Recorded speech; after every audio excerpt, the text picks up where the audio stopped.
Bonjour à tous et bienvenue dans notre podcast sur l'intégration de la cybersécurité dans les projets de transformation digitale.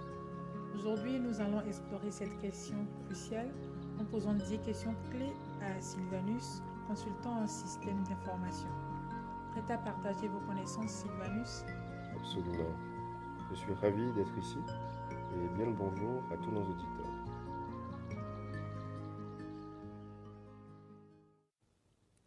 Parfait. Commençons par la première question. Qu'est-ce que la transformation digitale et pourquoi est-il important d'intégrer la cybersécurité dès le début du processus?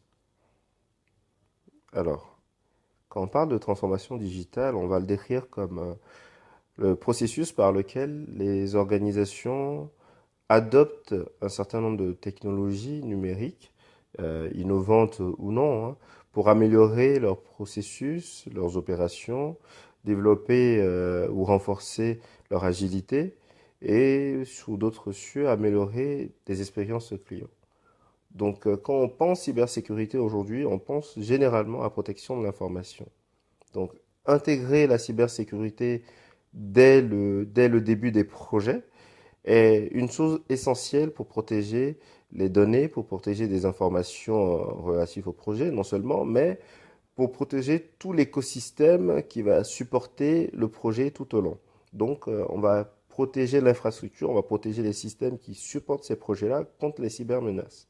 En incluant la cybersécurité dès le départ, les organisations peuvent anticiper sur un certain nombre de risques et minimiser leur impact. Donc, ça revient donc à renforcer leur posture de sécurité tout au long des projets de transformation digitale. Quelles sont les principales menaces auxquelles les entreprises sont confrontées lors de la transformation digitale et comment peuvent-elles les surmonter? Les principales menaces aujourd'hui incluent les attaques par hameçonnage ou encore de phishing, les attaques par logiciels malveillants, des attaques par déni de services, les violations de données. Donc les entreprises peuvent surmonter toutes ces menaces ou lutter contre en mettant en place un certain nombre de contrôles de sécurité tels que les pare-feux, les systèmes de détection et de prévention d'intrusion, mais aussi en rédigeant de bonnes chartes des politiques de gestion des accès et des formations régulières pour sensibiliser les employés, les collaborateurs à ces risques-là.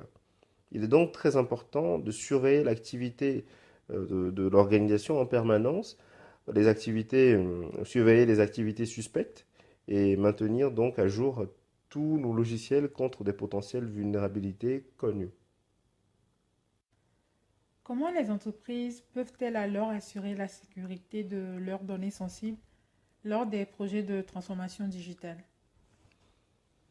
Pour sécuriser leurs données sensibles, les entreprises doivent mettre en œuvre des mesures de chiffrement, des protocoles d'authentification solides et à jour, surtout rédiger aussi un certain nombre de politiques de gestion des accès. Donc elles peuvent également utiliser des solutions du marché sur la gestion des identités et des accès pour contrôler qui a accès aux données sensibles. Et de plus, je pourrais y ajouter qu'il est essentiel, et très essentiel même, de sensibiliser les collaborateurs à la protection de l'information, à la protection des données, et de mettre en place un certain nombre de processus qui leur permettent d'apprendre au quotidien. Donc cela passe par des formations aujourd'hui rendues obligatoires dans les entreprises. Il faut mettre également aussi en place des sauvegardes régulières pour éviter la perte d'informations en cas d'incident. Donc voilà comment est-ce que les entreprises peuvent assurer cette sécurité tout au long de ces projets. En ce qui concerne les attaques par hameçonnage et les techniques d'ingénierie sociale, comment les entreprises peuvent-elles les prévenir? La prévention des attaques par hameçonnage ou d'ingénierie sociale nécessite une combinaison de mesures aussi bien techniques que au niveau de la sensibilisation des collaborateurs. Les entreprises peuvent mettre en place des filtres anti-spam, des systèmes de détection ou de prévention d'intrusion, des systèmes de détection d'hameçonnage et des solutions de filtrage des emails pour bloquer les emails malveillants. En parallèle, il est crucial de former les collaborateurs à reconnaître les signes d'une tentative d'hameçonnage, de vérifier l'authenticité des demandes qui sont effectuées et surtout de signaler aussitôt, le plus tôt possible, de signaler tout comportement suspect ou tout mail qui leur paraît suspect. Quels sont les avantages d'une collaboration étroite entre les équipes de cybersécurité et les équipes de transformation digitale? Alors, moi je dirais qu'on est tous dans le même bateau. La collaboration entre les équipes de cybersécurité et les équipes projets autour de la transformation digitale permet d'identifier les risques de sécurité dès le début des projets. Donc, qui permettent de les intégrer, d'intégrer donc ces risques aux décisions et au processus de conception des projets. Les équipes de cybersécurité jouent un rôle crucial, donc elles peuvent fournir des recommandations sur les meilleures pratiques de sécurité, aider à évaluer les fournisseurs, les solutions technologiques en termes de sécurité, en termes de mise à jour, et il est primordial de travailler main dans la main avec toutes les autres équipes pour s'assurer que la sécurité est intégrée à chaque étape du projet. Pouvez-vous partager un exemple concret d'une entreprise qui a réussi à intégrer efficacement la cybersécurité dans sa transformation digitale? Bien sûr, certainement, mais étant donné que je suis soumis à confidentialité, je ne peux pas vous donner des exemples avec des noms, mais voilà, je pense que je peux vous donner un bon contexte. Prenons l'exemple d'une entreprise de commerce en ligne qui a entrepris un projet de transformation digitale pour offrir une meilleure expérience utilisateur à ses clients. Cette entreprise a travaillé en étroite collaboration avec ses équipes sécurité pour identifier les vulnérabilités potentielles et mettre en place des mesures de sécurité adaptées. Elle a mis en œuvre des pare-feux, des systèmes de détection d'intrusion et des outils de surveillance des menaces orientés web pour justement protéger sa plateforme de e-commerce. Elle a également formé ses collaborateurs aux meilleures pratiques de sécurité en ligne et a effectué donc avec des équipes sécurité des audits, des tests réguliers pour s'assurer de la conformité aux normes de sécurité de sa plateforme. Ça fait partie des rôles aujourd'hui que les équipes cyber peuvent jouer dans ces projets. Pour intégrer la cybersécurité dans les projets de transformation digitale d'une manière efficace, quelles sont les étapes clés à suivre? Alors, je ne dirais pas qu'il y a un processus tout fourni qui fonctionne à tous les coups, mais je pense qu'il faut d'abord partir sur une décision de travailler en étroite collaboration. Les étapes clés, s'il faut en citer, je dirais qu'il s'agit d'abord de créer une stratégie de sécurité claire pour tout le monde. Ensuite, on va passer à l'évaluation des risques spécifiques à votre organisation. Alors après, on va réfléchir sur l'identification d'un certain nombre d'actifs sensibles associés au projet qu'on est en train de mener. Et dans le prolongement de cette action, on va mettre en place des mesures de sécurité appropriées à travers un certain nombre d'actions.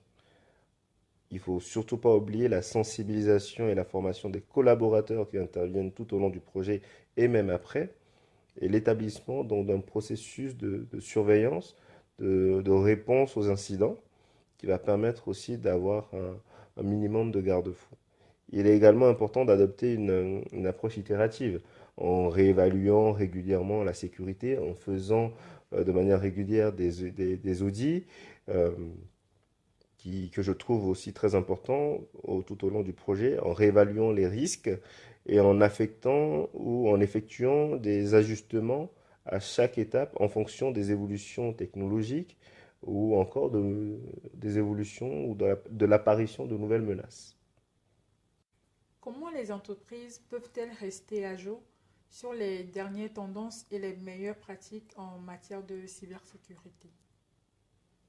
Alors, pour rester à jour, les entreprises peuvent participer à des conférences, des webinaires autour de la cybersécurité. Il faut avoir un système de veille pour suivre les actualités et les publications spécialisées et dédiées, surtout en fonction des technologies qu'on utilise, et s'engager dans des forums ou des communautés en ligne dédiés à la cybersécurité ou des forums qui permettent d'échanger énormément autour de ces sujets, surtout quand on a des projets communs. Il est également recommandé de collaborer avec des fournisseurs de services de sécurité, des consultants externes pour avoir une vision externe, pour bénéficier de leurs connaissances et de leurs expertises aussi. À long terme, quels sont les bénéfices pour les entreprises qui intègrent avec succès la cybersécurité dans leur transformation digitale? Alors, je dirais même que l'impact est immédiat. Les entreprises qui intègrent, comme vous l'avez dit, avec succès la cybersécurité dans les processus ou dans les projets de transformation digitale bénéficient d'une meilleure protection de leurs données sensibles, de leurs informations sensibles, et aussi de leur système ou de leurs infrastructures qui supportent ou qui portent leurs projets. Donc, ce qui, quand même, je dirais, renforce non seulement la confiance de l'entreprise elle-même, mais aussi la confiance de ses clients, de ses partenaires, de ses fournisseurs et tout son écosystème, aussi bien interne ou externe. Donc, ces entreprises sont mieux préparées à faire face aux cybermenaces, à faire face à des attaques, et je dirais que cela réduit donc considérablement les risques de perturbations opérationnelles et amenuise donc les coûts liés aux violations de sécurité. En outre, elles se conforment plus facilement aux différentes réglementations en vigueur en matière de protection de l'information et donc, cela leur permet d'éviter aussi des sanctions potentielles. Enfin, avez-vous un dernier conseil à donner à nos auditeurs concernant l'intégration de la cybersécurité dans les projets de transformation digitale? Alors, si je peux donner un dernier conseil, ce serait de considérer la cybersécurité comme une priorité dès le début de tout projet de transformation digitale. Impliquer les différents acteurs, impliquer les experts en cybersécurité dès les premières étapes de décision, de conception. On parle beaucoup aujourd'hui de l'approche security by design. Former, donc aussi sur un autre volet, former surtout et accompagner les collaborateurs qui vont travailler sur ces projets autour de solutions de sécurité, autour de normes de sécurité et adopter donc une approche proactive en matière de surveillance et de prévention contre les menaces. La cybersécurité devient donc un élément essentiel pour garantir aujourd'hui la sécurité, la durabilité donc des projets de transformation digitale.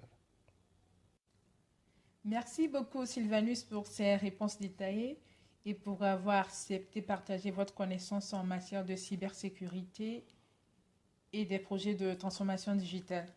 Merci également à tous nos auditeurs d'avoir rejoint cette conversation enrichissante.